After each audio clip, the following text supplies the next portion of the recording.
One of my favorite quotes is by Dostoevsky and the brothers Karamazov when it says, "Beauty is the battlefield where God and Satan contend for the hearts of man." And I can't think of any more appropriate battlefield now than in the healthcare industry right now.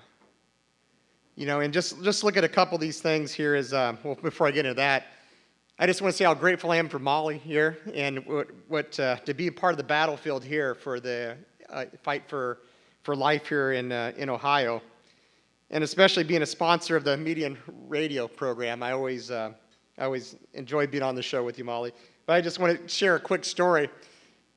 When we started Solidarity Health Share, we were trying to find an ethical way where Catholics can pay for their medical expenses without materially cooperating in evil and pay for things we find morally objectionable, like a contraception, abortion, sterilization, gender reassignment surgeries, and such. And when we had this idea to start a Catholic health sharing ministry to be exempt from the Affordable Care Act, all of its mandates, the fines, I didn't know if anybody would step up and follow us, our vision.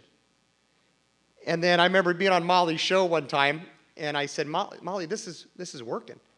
You know, we're almost approaching 4,000 families right now after the first year, and I can't believe how this concept works. And Molly said, well, Brad, and she started scolding me, what do you expect?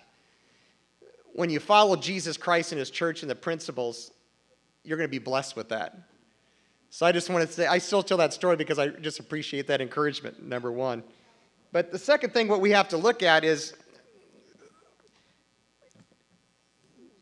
the people that control the payer system in this country control the morals and the ethics. So who's controlling the payer system and the moral and ethics in our country here for healthcare? It's the health insurance companies and government. So as Christians, when we've abrogated our moral authority over to those entities, we shouldn't be surprised that we're forced to violate our conscience to pay for things.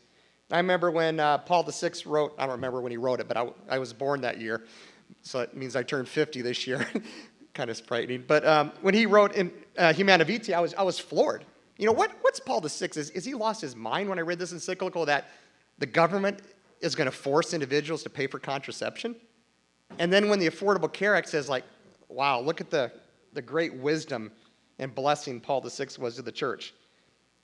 But I'm going to run through some things that we're being forced to pay for right now. And what I want to see is a new vision in how us as lay people, how we pay for our medical expenses where we can control the morals and the ethics. Like, number one is, I want a healthcare system that we can be proud of where when men and women are not counseled into in vitro fertilization, but they are offered NAPRO technology and other acceptable methods to cure the woman for conception.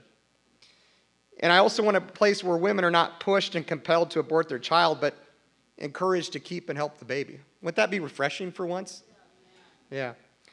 Where men and women do not contracept the marital act, but are open to natural family planning. Where men and women do not sterilize their bodies, but are open to life. Where families choose their doctor in the hospital, and the government and the insurance agency has no say in that. Where our consciences are protected so that providers can provide authentic Christian health care in this country and not be forced to perform abortions, sterilizations, and euthanasia. Where families can afford health care. And it's amazing to me, the calls we get at Solidarity Health Share, where families are paying more for health care insurance, than they are for their mortgage. To me, that's morally unconscionable. And so what I envision here is a healthcare system where healthcare impacts everyone in their day-to-day lives. And what a great place that is to witness the truth of Jesus Christ in healthcare. Would you agree with that? And so now is the time, I believe, to reclaim an authentic Christian healthcare in our country, where we can evangelize the truth of Jesus Christ in everything, where we get calls every day from Solidarity regarding these issues, where we can say, no, we do not participate in contraception. We don't participate in in vitro fertilization, but there's a better way to go about this. That's what we're about at Solidarity Health Share. So I encourage everyone here to join our vision and to try to help reclaim authentic Christian healthcare in this country. And I just want to leave you with just one note. This is from Augustine. Hope has two beautiful daughters. Their names are anger and courage. Anger at the ways things are, and courage to see that they do not remain the way they are. So I just want to thank Molly for being here tonight and inviting me here to sponsor this event and everything you're doing for the pro-life movement. And we're just grateful at Solidarity Health Share to play a small part in this. So thank you so much. God bless.